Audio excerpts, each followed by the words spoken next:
Seguimos aquí en La Brújula y creo que ya estamos comunicados con el licenciado Nahum Klicksberg.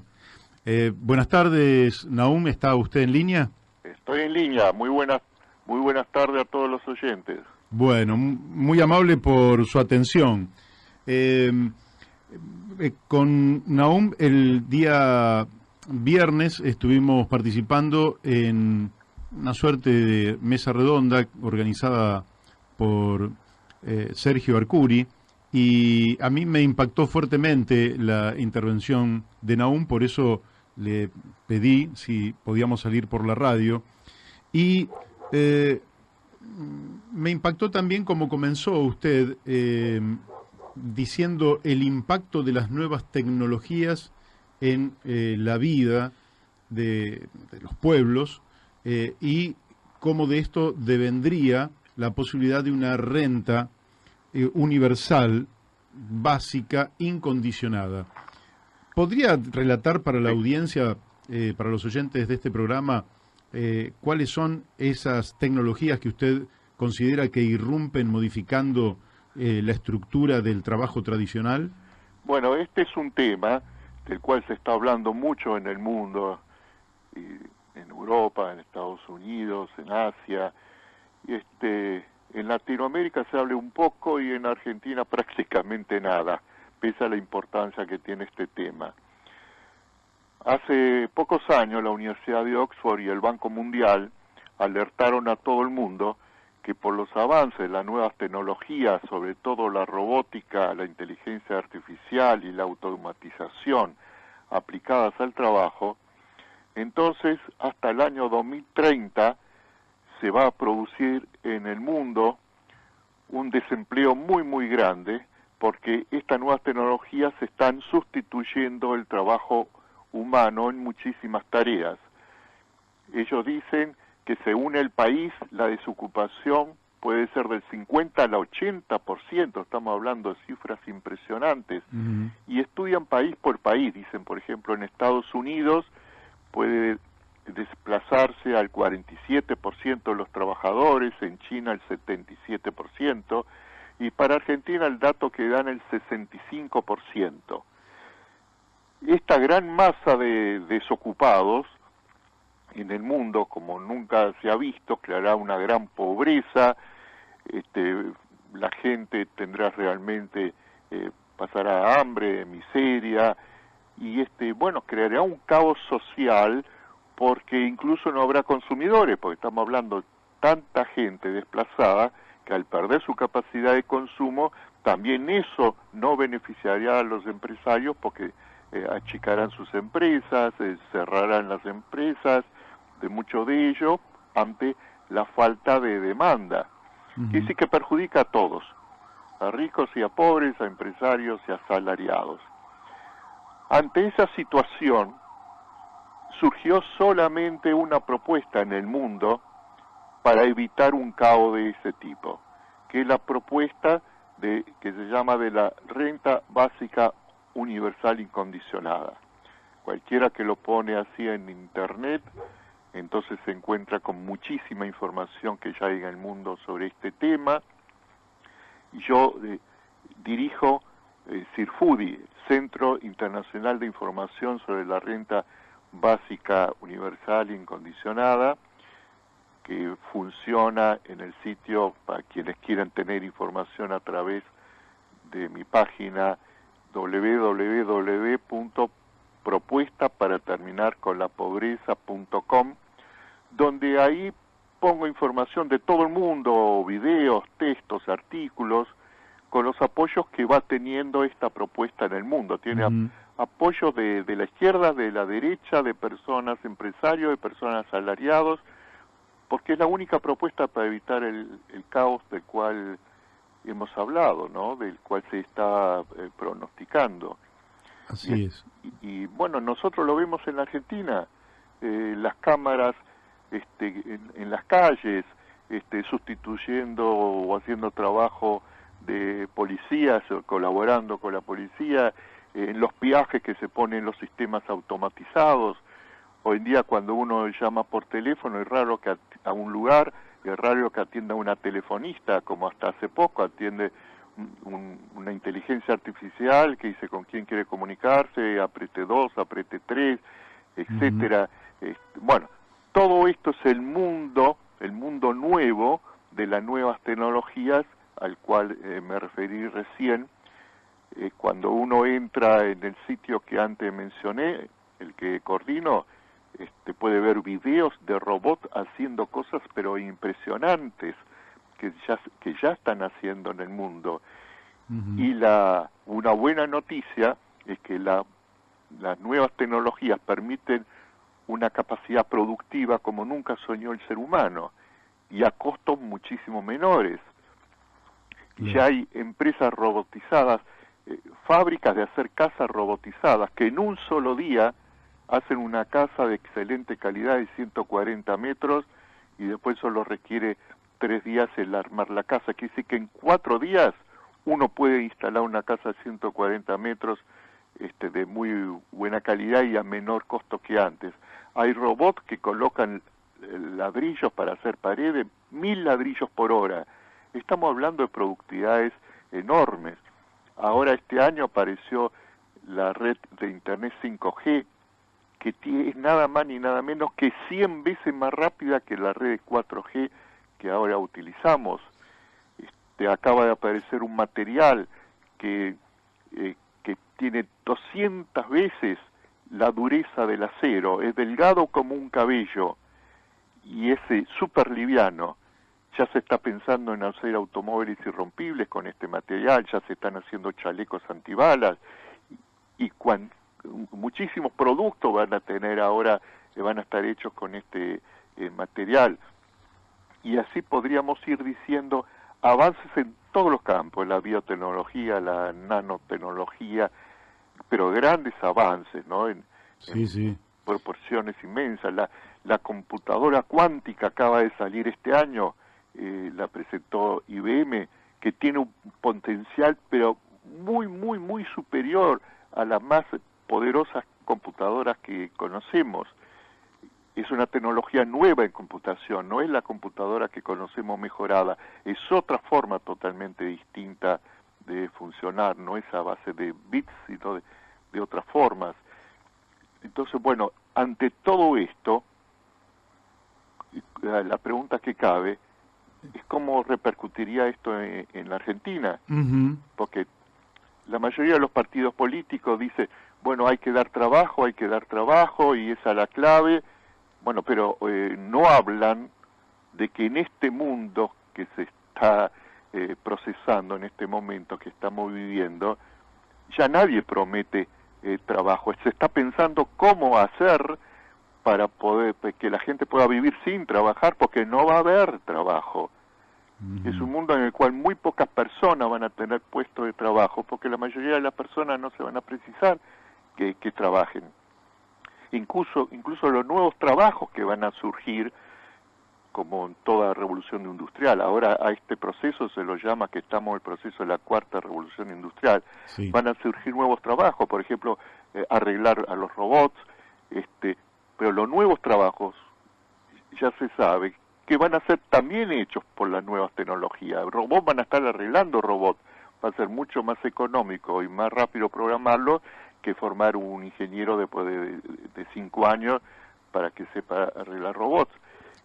Quiere decir que en este momento, en la Argentina que tiene en este momento 4 heridas por las cuales se está desangrando el pueblo argentino, que es la pobreza estructural que tiene. Hemos pasado en 1966 de 3% de pobreza a ahora 40% de pobreza, en base a cifras oficiales del gobierno actual. Y con los parámetros que en la Argentina se mide la pobreza, si medimos con los parámetros de cómo se mide en Estados Unidos y Europa, en Argentina la pobreza es muy superior al 40%, es del 70% o más. Entonces, la pobreza es una de estas heridas que está desangrando al pueblo. La corrupción generalizada es otra herida que desangra al pueblo. La precarización laboral, los salarios cada vez tienen menos capacidad adquisitiva, la inestabilidad laboral es muy grande. Bueno, todo eso tiende a profundizarse, sea cual sea el gobierno que venga. Claro que hay matices, ¿no? Hay gobiernos que no hacen nada por aminorar un poco los daños que al pueblo les causan todas estas cosas, y otros gobiernos que pueden surgir que puede no interesarles el pueblo ni aminorar los efectos estos desastrosos. Nahum, quiero preguntarle, desagregando esto que usted ya nos ha dado un pantallazo, pero me gustaría ir desagregando. Usted le ha enviado una propuesta al presidente Mauricio Macri, que cualquiera la puede encontrar en Internet, y a mí me parece una carta, una nota, un petitorio que está muy bien escrito. ¿Qué respuesta ha tenido por parte de las autoridades del país? Sí, primero voy a explicar cuál es el contenido de la carta para que los oyentes estén enterados. Perfecto. Hace un tiempo yo elevé en la Casa Rosada, le llevé un petitorio, donde le hago una solicitud, pero no al presidente Macri por ser Macri el presidente, se lo hubiese llevado la presidenta Cristina si ella estaría en este momento como presidenta, el presidente que sea, por la investidura presidencial. Entonces yo agarré y expliqué esta situación que ahora estoy explicando, que se viene una gran desocupación en la Argentina, se viene toda esta ola de las nuevas tecnologías sustituyendo la mano de trabajo, y entonces para evitar esta crisis, que es urgente el implementar medidas que enfrenten esto, y que justamente la única medida es la renta básica universal internacional, que se postula ahora en el mundo para evitar este problema, y adaptada a la Argentina. Yo hice un trabajo para adaptarlo a las características argentinas, hice un paquete de 40 medidas económicas que justamente permiten implementar esta propuesta de la renta básica. Entonces le digo al presidente, señor presidente, yo tengo suficientes credenciales académicas como para que usted se dé cuenta de que él está hablando una persona seria. Yo fui profesor en 8 universidades, asesor en proyectos de las Naciones Unidas, asesor de gobiernos, de diputados, de senadores. Bueno, acá está mi currículum. Yo hice este paquete, quiero reunirme con técnicos del gobierno para que analicemos si esto se puede implementar en Argentina y si esto, como yo pienso, sí se puede y sería beneficioso para la Argentina, elevaría la calidad de vida de todos los ciudadanos argentinos. Entonces lo único que pido es ser escuchado. Dígame con qué técnico me tengo que reunir para llevarle mi propuesta. Bueno, la contestación fue, me contestaron, fueron muy gentiles, me contestaron de la Casa Rosada, me mandaron una misiva en la cual me pusieron, el señor presidente está muy ocupado, no tiene tiempo para de contemplar reuniones, ni que su equipo tampoco. Lo llamarán, es posible que lo llamen del Ministerio de Desarrollo Social para escucharlo. Nunca me llamaron, en lo más mínimo. Yo fui asesor del Ministerio de Desarrollo Social durante muchos años en varios gobiernos argentinos. Fui asesor a nivel de gabinete de ministros. Bueno, ninguna noticia, ¿no? Ahora, entonces, lo interesante es que el problema se viene. Con negarlo, con no verlo, no lo vamos a evitar, sí, claro, porque esta precarización laboral que dije ya la estamos viviendo, y entonces propongo ahora a la sociedad, hago mi propuesta, por eso hice la página de internet que coordino, para hacer la propuesta a la sociedad, para que la sociedad tome esta propuesta de que Argentina sea el primer país en el mundo en implementar integralmente la renta básica universal, digna, incondicionada, porque es la solución a las 4 heridas que está sufriendo la Argentina, que como dije, la pobreza, la corrupción, la precarización laboral y la deuda externa que ahora tenemos, que con los métodos normales de tratar de pagarla va vamos a precisar, generaciones de argentinos sacrificándose para ir pagando los intereses de la deuda. Pero si implementamos en la Argentina la propuesta de la renta básica universal, entonces se solucionan los 4 problemas para el pueblo argentino y mejora rápidamente la calidad de vida, no habría más pobres.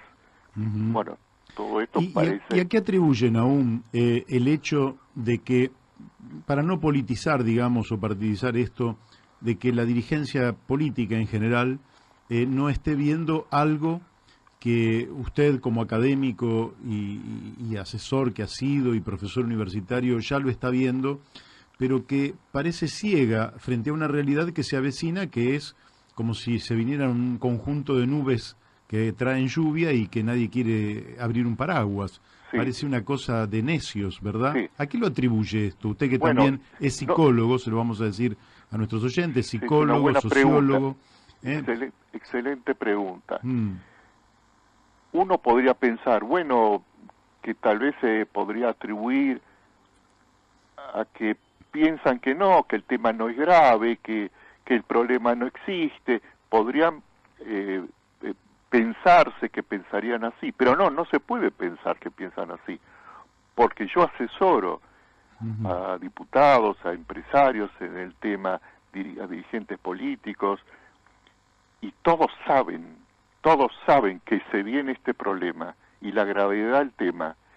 No lo niegan porque no lo pueden negar, porque el año pasado, en enero del año pasado, el Parlamento Europeo aprobó por la mayoría de sus legisladores una resolución en la cual aconsejan a todos los gobiernos de Europa a que inmediatamente se pongan a diseñar forma de financiar la aplicación de la renta básica universal incondicionada por la desocupación que se viene por las nuevas tecnologías.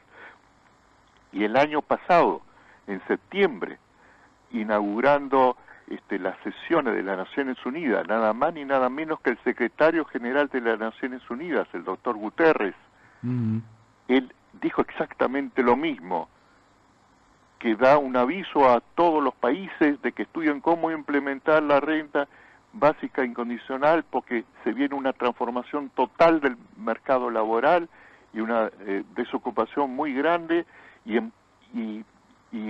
el doctor Yang, candidato a presidente de los demócratas en Estados Unidos para las nuevas elecciones, ya dijo que si él gana la elección en Estados Unidos va a implementar la renta básica universal incondicional en Estados Unidos. Y lo mismo dijeron legisladores laboristas de Inglaterra. Y ya se hicieron en el mundo, en más de 12 países, experimentos para ver el resultado de esta renta, viendo que es inminente, que no va a haber otra solución en el mundo que implementar, guste o no le guste a algunos. Quiere decir que nuestros dirigentes y políticos no ignoran el tema. Aparte sale en los periódicos, entran en internet y lo ven en los periódicos de todo el mundo. Entonces, ¿a qué se debe?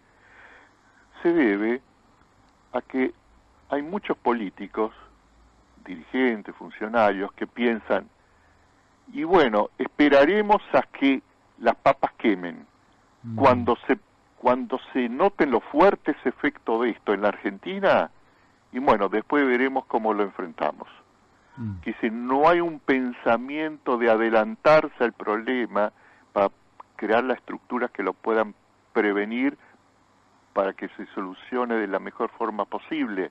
Si no, bueno, cuando venga el problema, vamos a ver qué hacemos.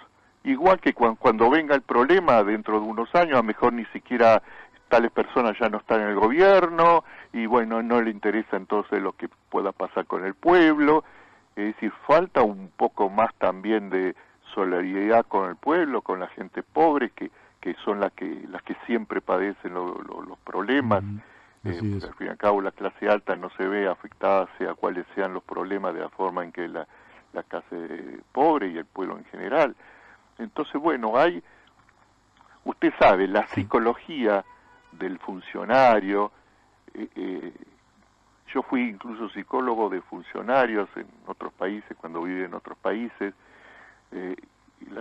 cómo funciona la psicología del funcionario. Tiene dos componentes psicológicos básicos que están siempre en constante conflicto. Uno es la motivación a pensar, tengo la oportunidad con una sola firma de hacer actos de corrupción en los cuales puedo ganar más dinero que el que puedo ganar en toda mi vida trabajando en mi profesión. Una motivación, es decir, a usar un cargo público para beneficio de la riqueza personal. Y la otra motivación, la que está alimentada por una vocación de servicio. Estando en una función gubernamental, tengo una oportunidad extraordinaria para ayudar a mejorar al pueblo de mi país. Esto pasa en los funcionarios de todo el mundo, que hay este conflicto psicológico interno. En los últimos 40, 50 años, por la forma en que evolucionó el mundo, la corrupción fue ganando lugar, se va expandiendo en el mundo la corrupción, y porque se rompió este equilibrio en estas dos motivaciones, y parecería ser que está predominando en muchos funcionarios y políticos la motivación a hacer el dinero para fines personales y usar los cargos públicos para eso, más que la otra motivación. Trágico, ¿no? Desde ya, no en todos. Estamos hablando que hay una tendencia a aumentar este proceso de esta forma, ¿no? Sí, sí. Doctor Klinsberg, mi nombre es Daniel de Abrantes, también quería hacerle una pregunta. ¿Cómo no? En principio yo tengo la sensación, por lo que vienen desarrollando, ¿sí?, que hay una, respecto a los políticos, están mostrando una situación de atraso respecto a las necesidades de la sociedad, pero también hay una realidad, y es que la demanda de la sociedad todavía tampoco está presionando lo suficiente como para que este tema se concrete y se transforme en una demanda colectiva. Sin embargo, yo veo en los jóvenes que tienen un acercamiento distinto y una mirada distinta respecto a las ocupaciones y al trabajo, un campo, digamos, donde estas ideas pueden prosperar con mucha más potencia, porque además son los primeros afectados, ¿no? Por la falta de trabajo y bueno, básicamente a mí me parece que también hay que poner en discusión este tema de que lo que va a desaparecer no es el trabajo, sino que van a modificarse las formas de trabajo asalariado, o lo que en definitiva lo que está cambiando es, o lo que va a cambiar, es el concepto del trabajo en el entorno capitalista. Pero el trabajo es algo constitutivo del hombre, y las máquinas no creo que puedan hacer desaparecer esa predisposición que tiene el hombre a la creación y a la actividad que llamamos trabajo. Lo que usted está diciendo, pero es exacto, las investigaciones que se hicieron ya en el mundo sobre la renta básica arrojaron exactamente lo que usted dijo. Es decir, como dije antes, en más de 12 países se agarraron miles de personas y se le dijo, le vamos a dar dinero todos los meses para que usted viva, que le alcance para vivir bien, trabaje o no trabaje, haga lo que usted quiera.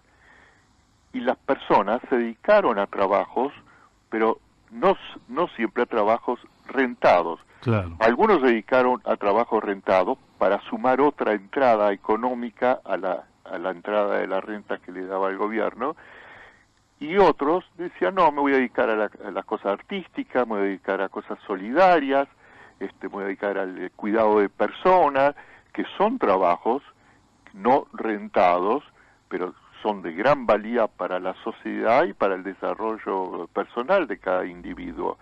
Entonces, claro, lo que cambia con esta desocupación que se viene, cambia los conceptos sobre el trabajo rentado. Incluso dentro del trabajo rentado, cambia el concepto, toma importancia el concepto de trabajo deseado y no deseado. Claro.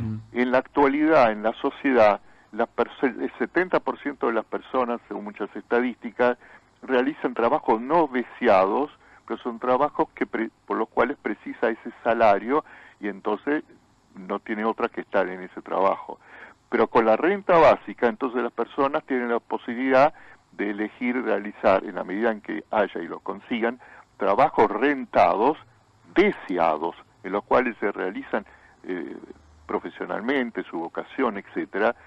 Y entonces, quiero aclarar que la renta básica, estamos hablando de la renta básica y todavía no dije qué es, porque posiblemente los oyentes no sepan, bueno, pero ¿qué es la propuesta de la renta básica? La propuesta de la renta básica es que el Estado daría a cada ciudadano, desde que nace hasta que muere, durante toda la vida, le daría una cantidad de dinero por mes, dinero en mi diseño, dinero, productos y servicios. Ese paquete se puede diseñar de diferentes formas, pero lo concreto que le garantiza a las personas que van a poder vivir sin necesidad de trabajar, porque no quieren trabajar en cosas rentadas o porque no consiguen trabajos rentados. Entonces, por eso se llama renta básica universal, porque es a todos los individuos de un país, incondicionada, porque la persona decide si quiere o no trabajar, y si trabaja, el salario que recibe no hace que se anule la renta que le da el gobierno. Correcto. La va a recibir siempre esa renta, por eso va a poder elegir trabajos rentados deseados, o trabajos, como dijimos antes, deseados no rentados, de otro tipo, ser artistas, solidarios, etcétera, como dijimos. Entonces, esto que parece que estuviésemos hablando de algo irreal, ¿cómo? ¿Los estados van a poder dar dinero a todas las personas? ¿Va a haber riqueza para hacer eso? Hasta hace poco en el mundo esto no era posible económicamente. Pero la gran productividad que permiten las nuevas tecnologías y a bajos costos hacen posible económicamente.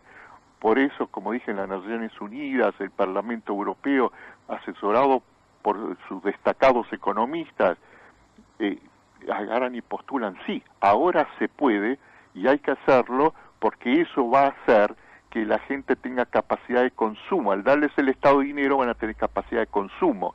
Entonces las fábricas no van a cerrar, las empresas van a prosperar, también van a ganar más los empresarios. Entonces la maquinaria social, sea en un país capitalista o socialista, cual fuese el signo del diseño de la sociedad, entonces no va a entrar en un caos que provocaría el hecho de que no haya consumidores en un país que todos sean pobres, o menos que pobres. Entonces, esta renta por primera vez es posible darla, y la Argentina reúne condiciones Eso excepcionales, muy buenas para poder implementar este tipo de renta. Me interesaría que usted, para nuestros oyentes, dijera, si la Argentina fuera el primer país que globalmente toma esta iniciativa, alguien se puede preguntar, ¿cuáles serían los beneficios para nuestro país? Usted los ha comentado y me interesaría que los desarrolle un poco. Bueno, imagínese todos los ciudadanos y los habitantes de la Argentina que reciban el tener garantizado un dinero para vivir, trabajen o no trabajen, consigan o no trabajo, para poder vivir. Primero, inmediatamente ya no va a haber más pobres. Claro. Se termina con la pobreza. Pues estamos hablando, como en la propuesta que yo hago en mi paquete 40 medidas, ¿no es cierto?, para una renta digna, que permita vivir dignamente. Prácticamente sería un equivalente a vivir como clase media. Entonces, uno, no habría más pobres. El otro beneficio es que la población ya no tendría, como hasta ahora en la Argentina, que tener bajo sus hombros el costo de la corrupción, económica de la corrupción. La Argentina está considerada un país con corrupción generalizada, estructural y sistémica. Así lo considera, por ejemplo, las estadísticas de Transparencia Internacional. Los mismos argentinos lo consideran que es un país con corrupción generalizada. Lo vemos en la televisión cuando vemos cualquier audición, que de esa forma los periodistas, los argentinos, tratan la situación argentina. Esto se fue formando desde hace muchos años. Desde hace 60, 70 años se fue estructurando una corrupción generalizada, es un proceso, no se forma en un país de un día para otro, una situación tan lamentable, tan desastrosa. La dictadura militar, al destruir todas las instituciones, dejó indefenso al país desde el punto de vista institucional, con fuerza moral institucional. Entonces fue más fácil avanzar. Tal vez nunca hubiese habido esta corrupción generalizada, tal vez nunca se hubiese podido instalar si no hubiese habido los periodos de dictadura militar en la Argentina. Pero lo concreto que se instaló, cuando se habla de corrupción generalizada en un país, se refiere a que contamina la mayoría de los partidos políticos, casi todos los sectores económicos, es decir, contamina las principales estructuras de poder en cualquier país.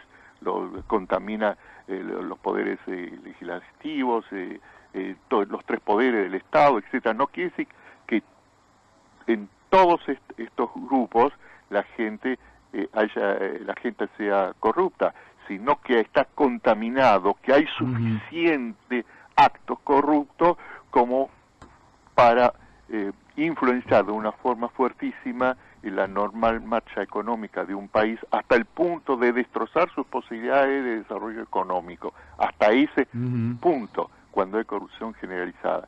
¿Por qué causa tanto daño económico a un país la corrupción? La gente cree, bueno, porque se llevan mucho dinero, millones y millones de dólares en sus bolsillos. Es verdad, Transparencia Internacional dice que hay países, en sus informes dan nombre y apellido. En África hubo presidentes que hicieron fortunas personales de 30 a 35 mil millones de dólares. En Centroamérica hubo presidentes, dice Transparencia Internacional, que se llevaron 5 mil millones de dólares. Es decir, sumas grandes, pero no son suficientes para destrozar la economía de un país, más de un país tan rico en sus potencialidades naturales como la Argentina. El principal daño por el cual la corrupción, cuando es generalizada, destroza la economía de un país y hace que cualquier programa económico, aunque esté bien diseñado, fracase, es que por cada $1.000.000 que se pone en sus bolsillos funcionarios por acto de corrupción, pueden producir al país daños por decenas de millones e incluso cientos de millones de dólares, porque el daño de la corrupción funciona, se llama efecto ondas de agua. Cuando usted tira una piedra en un lago, usted ve que se hacen unas ondas, se expanden los efectos de la piedra que usted tiró. Es decir, cada acto de corrupción produce otros daños colaterales que causan muchísima pérdida. Es decir, cuando por ganarse algunos miles de millones de dólares unos funcionarios dejan entrar en un país, digamos, las organizaciones de narcotraficantes. Supongamos que X cantidad de miles de millones de dólares que todos los funcionarios implicados en eso se repartieron en sus bolsillos, pero causan durante generaciones un daño a millones de habitantes, de jóvenes que van a ver sus neuronas quemadas por la droga. Si usted calcula económicamente ese daño, es infinitamente superior a los miles de millones que se pudieron poner en su bolsillo los funcionarios. Mire, yo escribí un libro sobre la corrupción, que lo ofrezco gratuitamente, se puede leer gratuitamente online, en el sitio www.propuestaparaternidadconlacorrupción.blogspot.com, donde yo ahí analizo, porque yo durante muchos años estuve estudiando el fenómeno de la corrupción a nivel mundial, donde yo describo 10 megacorrupciones que hay en los países que tienen corrupción generalizada, que causan 10 megadaños económicos al país. Bueno, eso es lo que destroza. Cuando imagínese, funcionarios que en un país tienen el poder, simplemente con hacer que de una semana a otra, de un día a otro, suba el dólar o baje el dólar, diciendo, bueno, yo soy el presidente del Banco Central, yo puedo hacer esto. Si las personas que tienen tanto poder quisieran meterse en su bolsillo 100 millones de dólares de un día para otro, lo hacen. Pueden ellos y sus amistades pueden ganar de un día para otro 100, 200 millones de dólares Pero esos millones de dólares, si la medida es para beneficio de ellos y no porque el país precisa en ese momento esa medida, en esa especulación financiera el país puede perder miles de millones de dólares en unas semanas. Claro, sí, muy claro, sí. Entonces, este es el gran daño que causa la corrupción a un país, los efectos secundarios, el efecto ondas de agua. Ahora, ¿por qué la renta básica hace como de escudo protector de la población, defendiéndola de los daños de la corrupción? Acá es muy interesante esto, porque para la Argentina esto tiene especial importancia comprender esto. Si en la Argentina todos los ciudadanos y habitantes tendrían garantizado por una renta básica poder vivir dignamente, entonces ¿quién pagaría el costo de la corrupción? Ahora el costo de la corrupción no cae en las clases altas, cae en la clase media y baja. Por eso está desapareciendo la clase media en la Argentina. Entonces, si tiene garantizado, pase lo que pase con la corrupción, por esta nueva disposición, por este pacto social, porque esto requiere un pacto social nuevo en una sociedad, de garantizar y para siempre a la población vivir dignamente con una renta que le da el Estado, entonces ya no se ve afectada por la corrupción, pase lo que pase con la corrupción, la clase media y la clase baja. Entonces, ¿quién va a pagar el costo de la corrupción? La clase alta.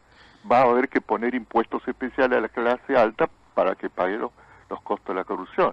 Pero la clase alta es la que tiene suficiente poder económico y político para decir, no, si nosotros no vamos a ver perjudicados, acabamos con la corrupción.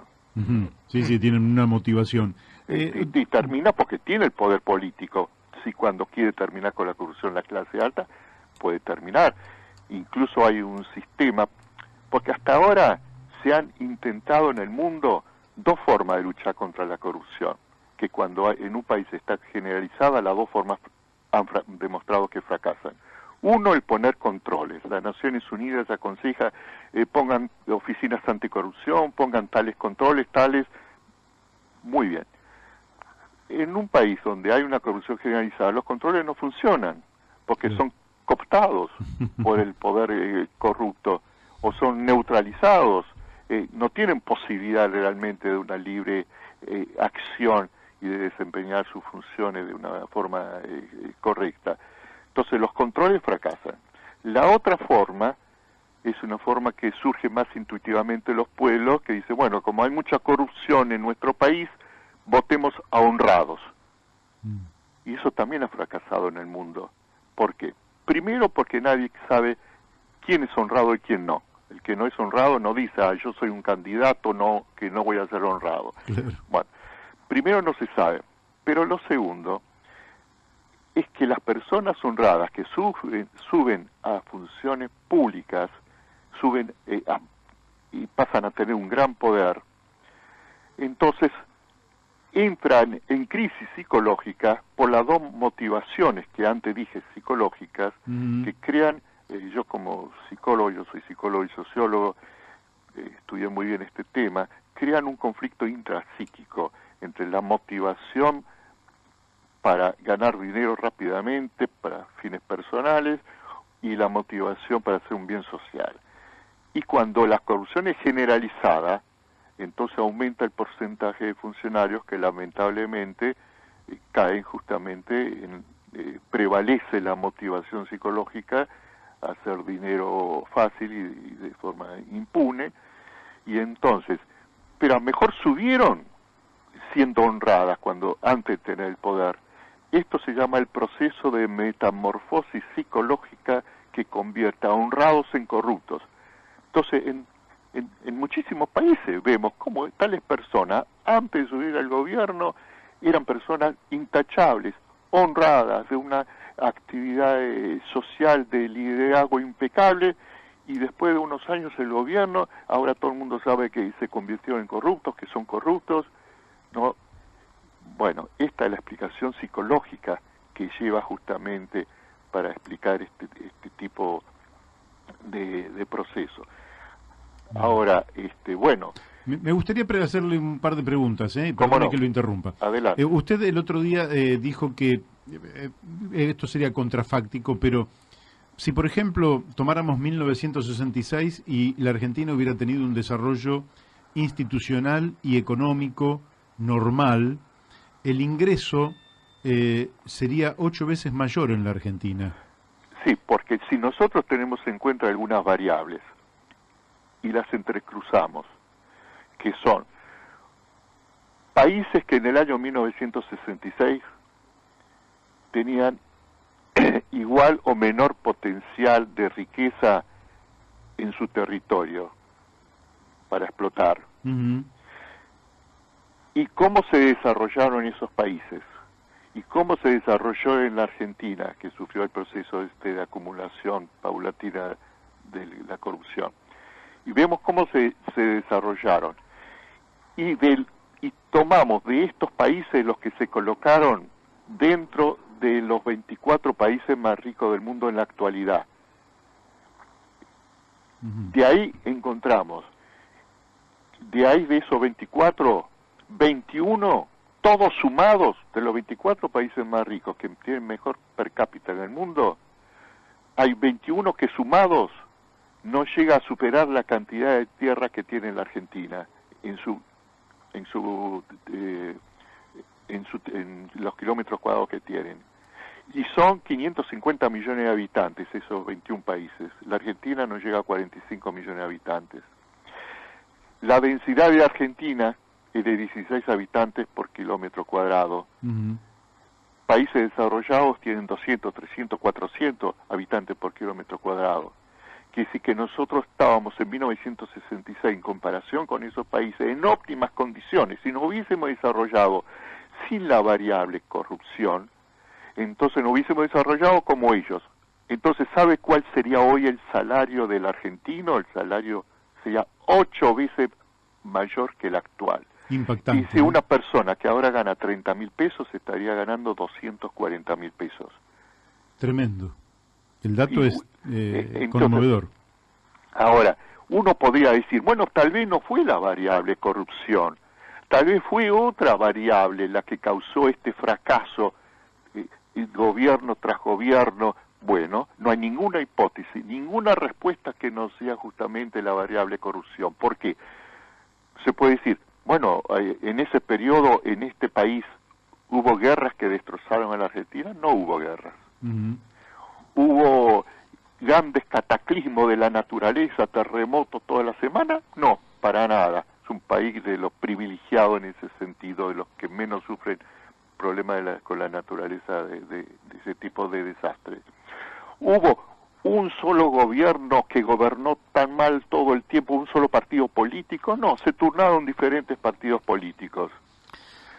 Bueno, la ineptitud de los ministros de Economía argentinos, ¿suben ministros ineptos? No, casi todos con los mejores títulos académicos de universidades, de las mejores universidades del mundo, y que pusieron en puestos de responsabilidad en sus ministerios también personas con títulos académicos de primer nivel. Entonces, ¿a qué se debe? No hay otra contestación. Si alguno la encuentra, por favor, que la diga y la explique. No, yo le agregaría... La variable de la corrupción que explica este fracaso argentino. Yo le agregaría que lo que ratifica lo que usted está diciendo es que se calcula que hay entre 400 y 500 mil millones de dólares de argentinos en el exterior, y le diría que, como usted bien dijo, que la Argentina se ha transformado en un país de saqueo, merced de la corrupción. O sea, grandes riquezas naturales saqueadas, y me refiero al petróleo en primer término, me refiero a la pesca, a la minería, a los recursos de la tierra en general, que ha sido la historia de los últimos años, y que yo lo llamo esto como el síndrome de Potosí, ¿no? Tener un cerro de plata que es saqueado mientras el entorno se empobrece, ¿no? Sí. Y bueno, usted lo ha dicho. Ahora, ¿por qué se ha producido en Argentina ese mal uso de las riquezas naturales? Usted sabe que una de las riquezas que tenemos, increíbles, es que compartimos junto con Chile y con Bolivia la reserva más importante del mundo de litio. Tenemos ahí el 85% del litio del mundo. La Argentina puede formar una OPEP con Chile y con Bolivia para imponer su precio del litio, como se hizo con la OPEP de petróleo, y solamente de ahí obtener la Argentina una fortuna inmensa. El litio hoy en día es indispensable para todos los productos electrónicos.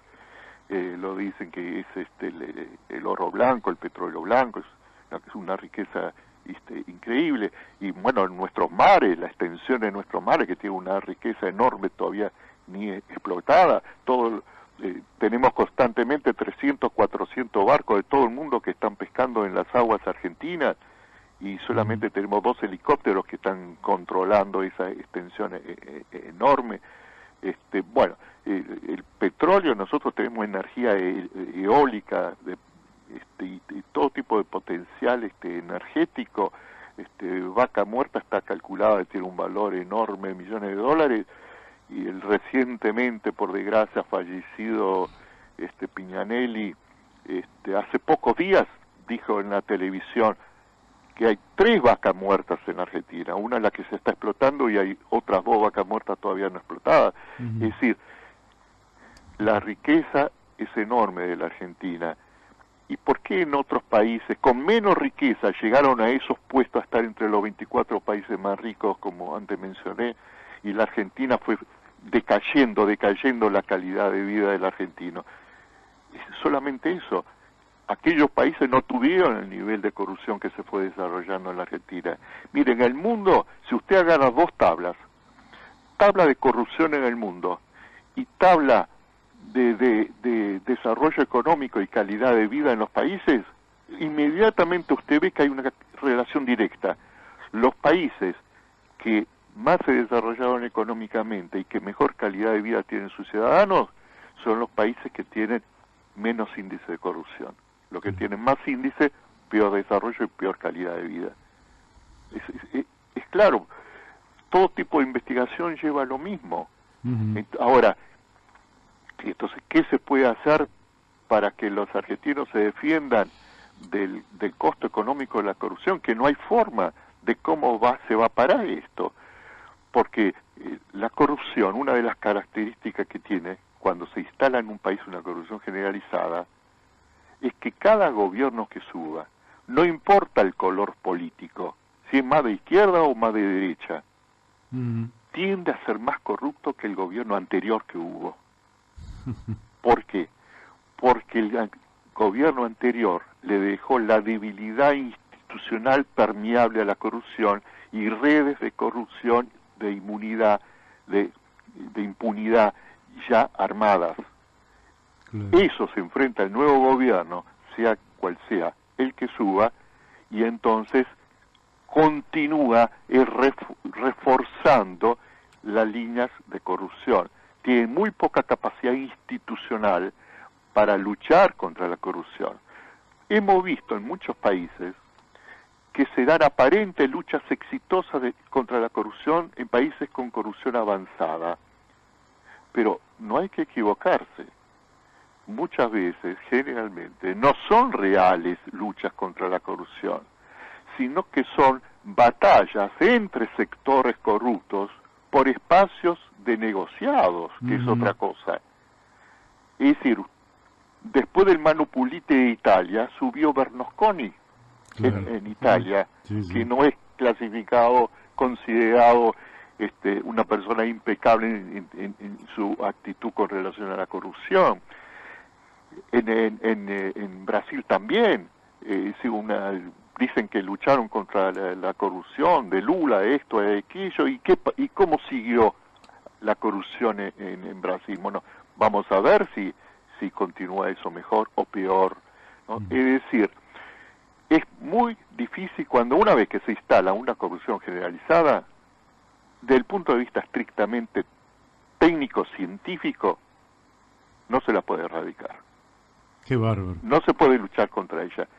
No se puede, no hay capacidad institucional, fuerza suficiente como para poder terminar con la corrupción. Pero, con la renta básica universal, digna, incondicionada, aplicada a un país con corrupción generalizada, se termina el daño que la corrupción le hace a la clase media y a la clase baja. Porque usted ya tiene garantizado el poder vivir dignamente por esa renta que le da el Estado, entonces usted puede decir, bueno, si hay corruptos, si quieren seguir robando, que sigan robando. A usted ya no lo va a afectar. Por eso hace el escudo protector de la clase media y de la clase baja. Pero el fenómeno que se va a dar es que no va a seguir la corrupción en ese país, va a desaparecer, porque como dije antes, ¿quién la va a pagar? La clase alta se va a hacer cargo, va a decir, sí, nosotros vamos a pagar más impuestos por la corrupción que hay. No, van a decir, no, esta corrupción nos daña a nosotros tenemos el poder para decir, se acabó la corrupción. Y hay un mecanismo técnico que si hubiese suficiente voluntad política, entonces con el cual sí se puede terminar con la corrupción. Se lo cuento en 2 minutos porque es interesante escucharlo. Sí, se nos fue el tiempo. Aunque yo lo desarrollo en el libro que antes mencioné, el libro que gratuitamente se puede leer online, propuesta para terminar con la corrupción.blogspot.com, es lo siguiente. Los controles han fracasado cuando hay una corrupción generalizada en un país. Votar a honrado ha fracasado por lo que antes dije, por el proceso de metamorfosis psicológica que convierte muchas veces a honrados en corruptos. Entonces, hay una forma, del punto de vista técnico, pero si precisa mucha voluntad política, y cuando hay mucha corrupción no hay voluntad política para terminar con la corrupción, que es el siguiente, el SIP, Sistema Integral contra la Corrupción. Ese sistema es así. Se usa Internet y se capacita a miles de ciudadanos para que desde su casa colaboren voluntariamente unas horas por mes haciendo control de los gastos públicos, con un diseño especial que permite que estos miles de ciudadanos capacitados para ese tipo de función sepan hacerlo, lo hagan. El Estado, todas las reparticiones públicas tienen que informar su gasto por Internet de una forma especial, comprensible para todos los ciudadanos. Y aparte de que estos miles de ciudadanos van a ser de contralores, y van a ser de contralores de los organismos contralores internos del Estado, para que no puedan desviarse, toda la población libremente va a poder entrar en Internet y ver los gastos de cada repartición del Estado en forma legible, entendible, etcétera. Esto es un sistema incorruptible, porque no se puede corromper a miles y miles de ciudadanos que no pertenecen al Estado. Entonces, esto sí puede terminar con la corrupción. Yo hice la primera experiencia en Latinoamérica en este sentido. En el año 2000, cuando estaba finalizando el gobierno de la Rúa, yo estaba siendo asesor del gobierno, y entonces le llevé este proyecto. Le dije, hay un problema de corrupción en Argentina, ¿por qué no hacemos tal cosa? Le dije, no lo dije personalmente a la Rúa, gente funcionario del gobierno, yo estaba asesorándolos. Me dijeron, bueno, entonces está bien, implementa tu propuesta. Hice una propuesta, me la aceptaron, la implementé y la dirigí durante 2 años. Se llamaba Internet contra la corrupción, utilización de Internet contra la corrupción. Y bueno, esa experiencia fracasó por distintos motivos. No pude hacer que realmente funcione como me hubiese gustado que funcione, pero extraje una experiencia muy rica que me sirvió para perfeccionar el sistema y proponer ahora el sistema SIC, el Sistema Integral de Lucha contra la Corrupción, utilizando Internet ya de una forma perfeccionada, pero requiere que esa utilización que sea implementada por un gobierno a nivel de un poder ejecutivo que se comprometa e implemente eso. Y en un país donde hay corrupción generalizada, bueno, no es fácil encontrar ese gobierno. Un gobierno que digamos, que quiera hacerlo. Pero técnicamente existe la solución. Bueno, Nahum, yo le agradezco muchísimo, pero el tiempo se nos ha ido. Con la y renta ya... básica se soluciona más fácil el asunto por los motivos que antes mencioné. Muy bien. Bueno, entonces le agradezco muchísimo la participación en el programa. El tiempo se nos ha ido. Viene otro programa para la radio y tenemos que entregar el espacio. Le mando un fuerte abrazo y para nuestra gente le digo que hemos hablado con Nahum Klicksberg, psicólogo y sociólogo, asesor en renta básica universal incondicionada, con un conjunto importantísimo de propuestas. No sé si sigue al aire, pero de nuevo le reitero un fuerte abrazo y espero que pronto nos volvamos a encontrar. Y le voy a hacer entrega del libro Socializar la herencia difusa, que... es extraordinario lo que en ese libro se menciona también estos conceptos, parte de estos conceptos. Y bueno, me despido de los oyentes con solamente recomendarles algo. Si entran en el sitio, en la página que les mencioné, y les parece que aplicar en la Argentina la renta básica merece por lo menos ser estudiada, ser comentada, ser debatida, entonces no esperen que los hagan funcionarios ni políticos. Recomienden a sus amistades que se informen, que entren en el lugar de interés donde puedan informarse sobre el tema y que debatan a nivel de la sociedad, y esa presión va a hacer que los políticos y los funcionarios tengan que tomar esto en sus manos, estos estudios, y si se ve que sí, que es lo mejor para la Argentina, entonces se va a tener que hacer. Muy bien, bueno, nos estamos despidiendo, Nos estamos despidiendo aquí en La Brújula por Radio La Luna, AM 1140, hasta la semana que viene. El lunes a las 12 vamos a estar aquí. Habrán cerrado las listas de candidatos el sábado 22, así que vamos a tener todas las novedades que vamos a comentar con profundidad, como lo hacemos con cada uno de los temas que abordamos.